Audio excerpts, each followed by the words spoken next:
Nanggugod yun siya.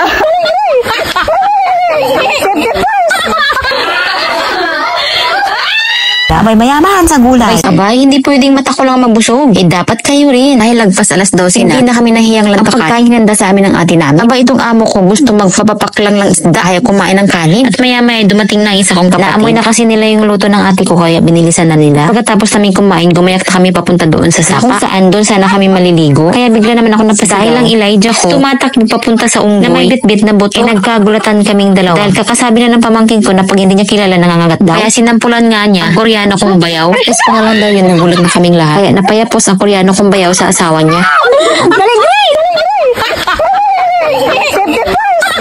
Kaya naman, nag-safety first agad tayo. At bago ka makapunta sa pinapagawang swimming pool ng kuya ko, aba, mayaman! Dadaan ka muna sa kanilang tawiran. Konting-konti na lang, mahulog na yung lupa na tinutugtungan ng tula. Pero para sa ate ko, matibay pa daw yun. Ay, sige, larga. Ganyan niya kalapad ang pinapagawa ng swimming pool ng kuya ko. Abay, mayaman! Abay, mading sa puntong ito, naging pabor sa amin ng panahon. Dahil hindi ganun katirik ang araw. At ang buong akala ni Elijah, dagat ang pupuntahan namin. For manifesting lang muna tayo sa dagat, anak. At nang makita namin ang daan papunta doon sa ilalim, doon sa sapa na gusto naming liguan, hindi talaga kami dalawang isip, Madi, na bumalik na lang sa susunod. Yan, Madi, yung ang sapat, ang linaw niya. Kaya sa puntong ito, ang sarap na talagang maligo. Sana.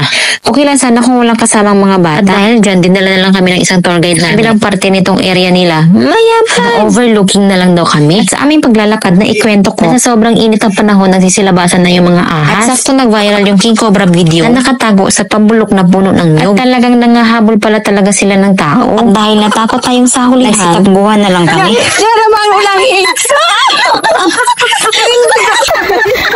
Nanggugod yun siya. Mga ligoy.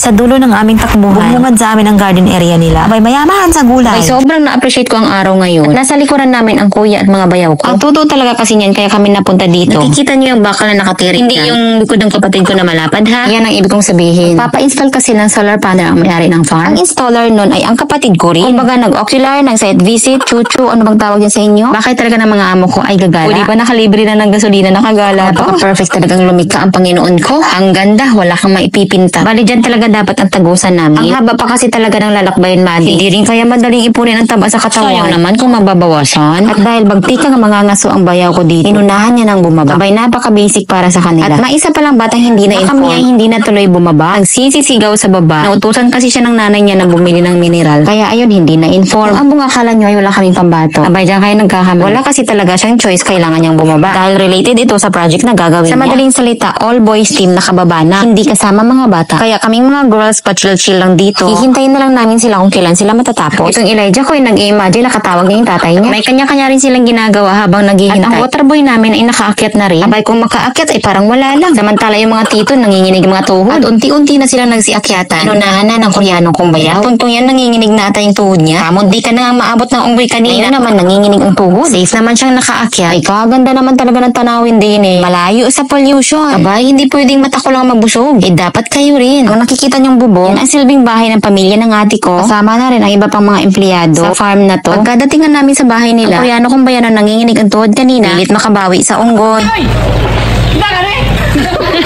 At habang nagkukwentuhan sila sa harap ng unggoy, matinding nervyos talaga ang dulot nito sa bayaw ko kanina. Hindi talaga siya mapakalimang gigilan. Kabawi man lang.